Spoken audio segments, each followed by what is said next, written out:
Good morning my dear students. इस lockdown में तो आप लोगों को बहुत सारा परेशानी का सामना करना पड़ रहा होगा, बट बिल्कुल चिंता की बात नहीं है। अब समय भी बहुत फेवरेबल होते जा रहा है धीरे धीरे। जब तक कंप्लीट रूप से फेवरेबल ना हो जाए, स्कूल ओपन ना हो जाए, इंस्टीट्यूट चालू ना हो जाए, तब तक हम लोग ऐसे ही ऑनलाइन बने रहेंगे और कोशिश करेंगे कि मोस्ट ऑफ क्वेश्चंस का सॉल्यूशन हो जाए। तो चलिए अब शुरू करते हैं, है ना। तो हम लोगों ने स्टार्ट जब किया था तो आपको बताया गया था कितने मेथड्स इसको सॉल्व करने का। पहला मैंने बताया ग्राफिकल मेथड, उसके कंडीशंस को बताया। फिर मैंने आपको बताया था अलजेब्रिक मेथड। आज हम उसी अलजेब्रिक मेथड्स के थ्रू जो सॉल्व करेंगे उसमें क्या क्या प्रोसेस है उसको मैंने आप लोगों के बीच में रखने का प्रयास किया है।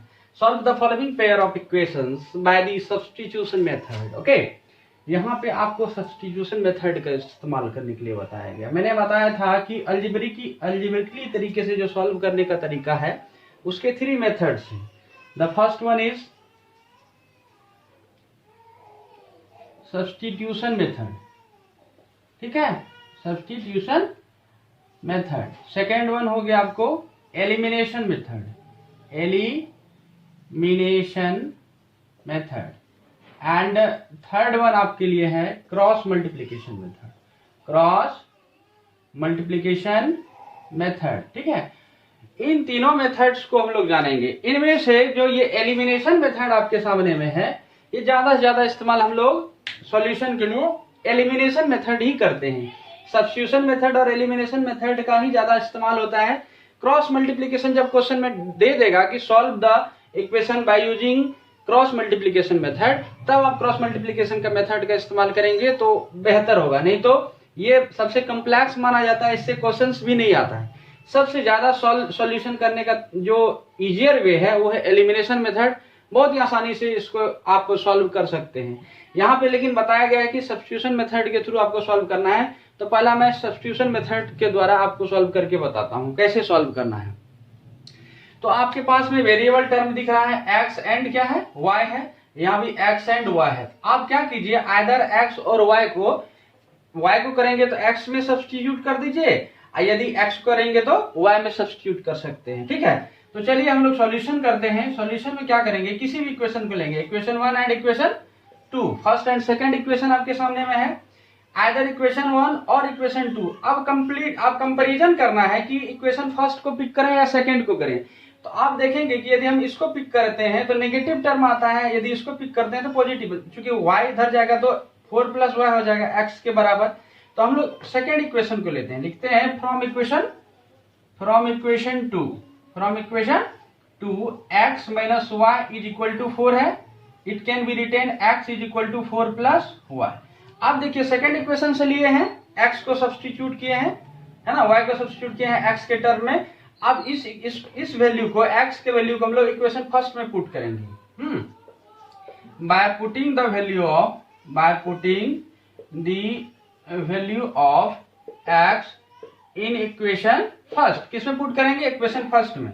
तो x के जगह पे क्या पुट करेंगे, 4 + y। यहाँ पे लिखेंगे 4 + y = 40। Clear, y + y, 2y इधर = क्या हो जाएगा, 14 - 4।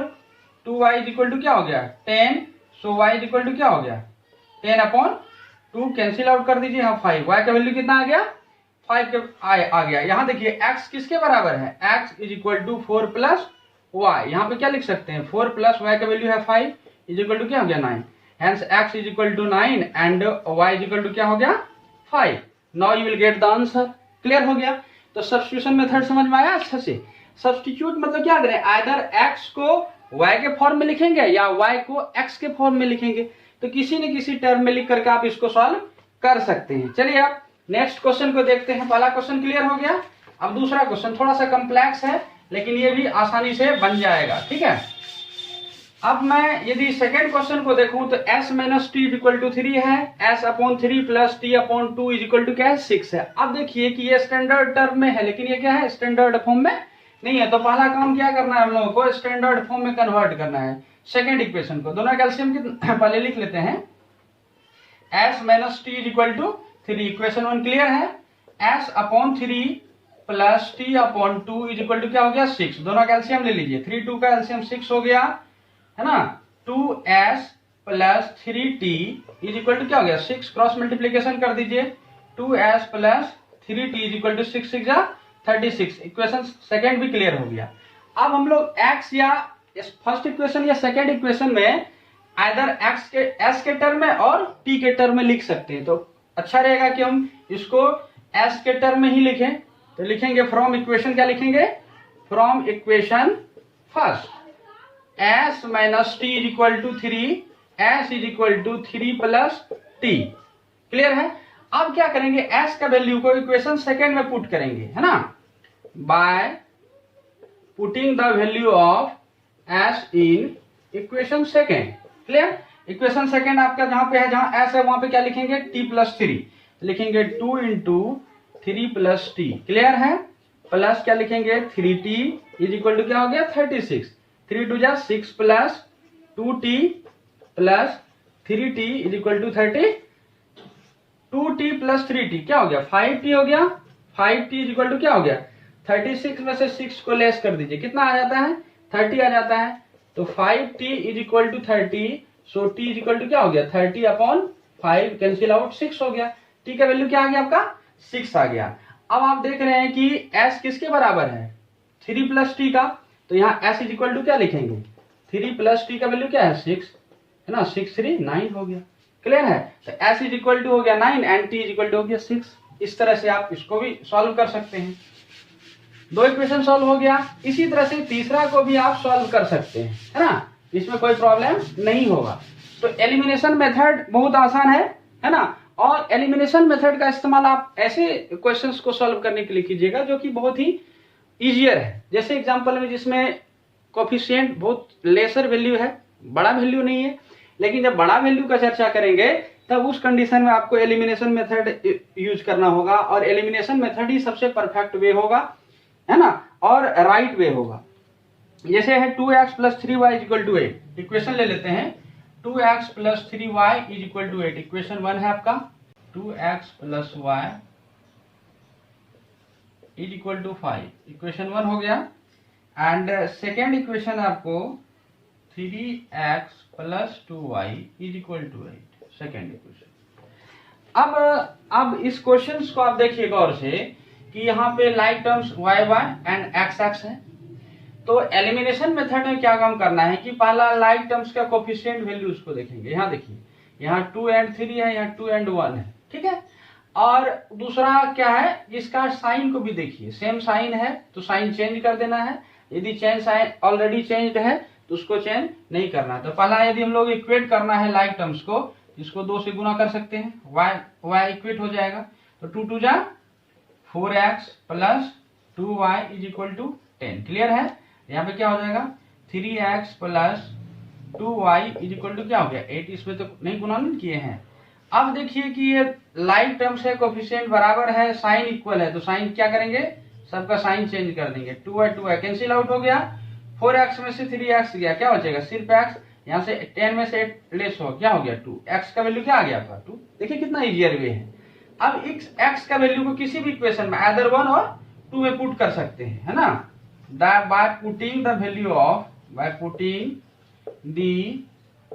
ऑफ x इन इक्वेशन 1 में ही पुट कर देते हैं, इजियर होगा। तो 2 into 2 plus y is equal to 5। तो 2 2 जा 4 plus y is equal to 5। So y is equal to 5 minus 4 is equal to क्या हो गया 1। Hence x is equal to 2 and y is equal to क्या हो गया 1। इतना आसान है क्या, कहीं कोई प्रॉब्लम नहीं है एलिमिनेशन मेथड से। अब आ जाते हैं कि अगला क्वेश्चन आपके सामने में है, देख लीजिए कि उसको भी मैं एलिमिनेशन मेथड से आपको सॉल्व करके दिखाता हूँ। देखिए, ये देख करके कंफ्यूज नहीं होना, सब्स्टिट्यूशन मैं सब्स्टिट्यूशन आपको सिखा चुका हूँ, एलिमिनेशन सिखा रहा हूँ। अब इसी इक्वेशन को देखिए, स्टैंडर्ड टर्म में नहीं है तो पहला काम क्या करना हमको, उसको स्टैंडर्ड टर्म में लिखना है। 2 और 3 कैल्शियम हो जाएगा 6, 2 को 3 टाइम्स पढ़ेंगे 3 3 जा 9x, यहाँ माइनस है, 3 को 2 टाइम्स पढ़ेंगे 6 होगा, 5 2 जा 10y इज इक्वल टू क्या हो गया -2। 9x minus 10y is equal to -6 2 जा 12। इक्वेशन 1 क्लियर हो गया। अब ये दोनों कैल्शियम लीजिए, क्या हो गया 6 3 को पढ़ेंगे तो 2 टाइम्स होगा, 2 इंटू एक्स, 2x हो गया, प्लस 3 से पढ़ेंगे तो 3 टाइम्स, 2 से पढ़ेंगे 3 टाइम्स होगा, 3y, 3 into y 3y is equal to क्या हो गया 13/6। नीचे नीचे है 6 6 कैंसिल आउट हो गया, 2x plus 3y is equal to क्या हो गया 13। इक्वेशन क्या हो गया आपका सेकेंड। अब इक्वेशन फर्स्ट और सेकेंड दोनों को पिक कीजिए, है ना। तो 9x minus 10y is equal to -12, है ना। ये फर्स्ट इक्वेशन हो गया। अब दोनों को कंपेरिजन करेंगे, कंपेयर करते हैं तो देखते हैं कि यहाँ 3 है, यहाँ 10 है, यहाँ 2 है, यहाँ 9 है। लाइक टर्म्स है y एंड x, ठीक है। अब कोफिशिएंट को इक्वेट करने के लिए इसको 10 से गुना करना पड़ेगा और इसको 3 से करना पड़ेगा, क्योंकि इसके बीच में कोई कॉमन नहीं है ना। तो 10 टू जा 20x plus 30y is equal to 130। Clear है। 3 से 9 3 जा 27 minus 30y is equal to 12 3 जा 36। क्लियर है। यहां तक किसी को कोई दिक्कत नहीं होना चाहिए, है ना।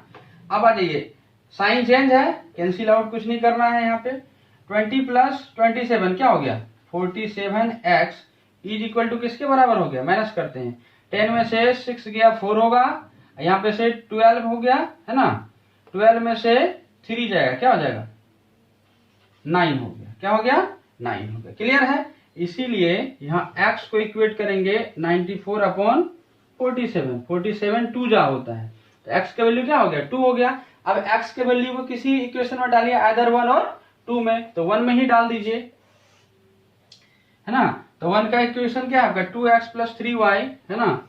2x के जगह पे क्या लिखेंगे 2 plus 3y is equal to क्या हो गया 13। 2 2 जा 4 plus 3y is equal to हो गया 13। 3y इज इक्वल टू हो गया 13 माइनस 4।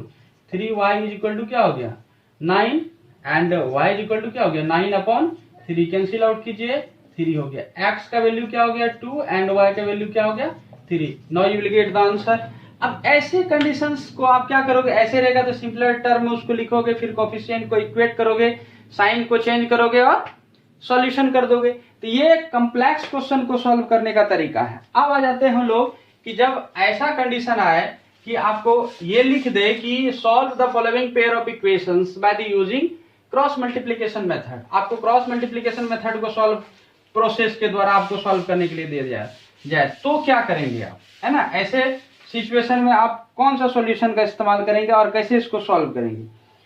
तो चलिए मैं उसको भी आपको बता देता हूं कि क्रॉस मल्टीप्लिकेशन मेथड के द्वारा आप कैसे सॉल्व करोगे। जैसे इक्वेशन ले लेते हैं 2x plus Y equal to क्या ले लेते हैं 5। इक्वेशन 1 है आपका। दूसरा क्या है 3x plus 2y is equal to 8 आपका इक्वेशन सेकेंड। क्लियर है। तो मैंने आपको बताया था कि अलजेब्रिक जो इक्वेशन है वो किस टर्म में होता है, ये टर्म होता है a1x plus b1y plus c1 is equal to 0 के फॉर्म में, a2x plus b2y plus c2 is equal to 0 के फॉर्म में। अब यहाँ देख लीजिए इक्वल उस तरफ है, इधर आएगा तो नेगेटिव हो जाएगा, है ना। तो यहाँ पे a1 का वैल्यू क्या होगा a1 इज इक्वल टू 2 हो जाएगा, b1 इज इक्वल टू 1 हो जाएगा and c1 is equal to क्या हो गया -5 होगा। ठीक है।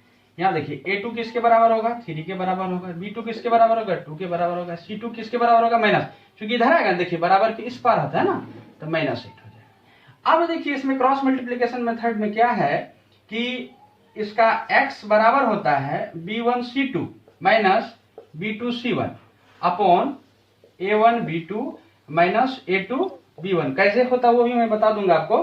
तो फिलहाल आप इसको सॉल्यूशन, इसका सॉल्यूशन देख लीजिए। b1 आपका क्या है 1 इंटू c2 का वैल्यू क्या है b1 c2 -8, तो -8 लिख दीजिए। ठीक है। माइनस डबल साइन एक साथ में नहीं होता है। b2 c1, b2 का वैल्यू क्या है 2 और c1 का वैल्यू क्या है -5, यहाँ -5 लिख दीजिए। ठीक है। अब नीचे आ जाइए a1 b2, a1 का वैल्यू क्या है 2 एंड b2 का वैल्यू क्या है 2 माइनस, है ना। a2 b1, a2 का वैल्यू क्या है 3 और b1 का वैल्यू क्या है 1। अब इसको सॉल्व करते हैं। 8 1 जा 8 होगा, -8 हो गया। देखिए माइनस माइनस प्लस होगा, 5 2 जा 10। क्लियर है। 2 2 जा 4 माइनस क्या हो गया 3 1 जा 3। क्लियर है। अब देखिए यहाँ पे 10 में से 8 लेस हो जाएगा, बच जाएगा 2, यहाँ 4 में से 3 लेस हो गया 1, तो 2/1 इज इक्वल टू क्या हो जाएगा 2। अब देखिए x का वैल्यू यहाँ पे क्या आया 2 आया। अब y का वैल्यू निकालना है, तो y का वैल्यू निकालने के लिए आपको क्या करना पड़ेगा y वाला फॉर्मूला डालना पड़ेगा। ठीक है। अब देखिए y वाला फॉर्मूला क्या होता है, इसको पॉज करके आप उतार लीजिएगा। है ना, नोट डाउन कर लीजिएगा। चलिए अच्छा, यहाँ y के बराबर क्या होता है, y बराबर होता है C1A2 minus C2A1 upon A1 B2, नीचे में वही रहता है A2 B1, नीचे का कोई चेंजिंग। अब C1A2 है, C1A2 देखिए यहाँ से minus 5 into 3 minus 5 into 3 minus हो जाएगा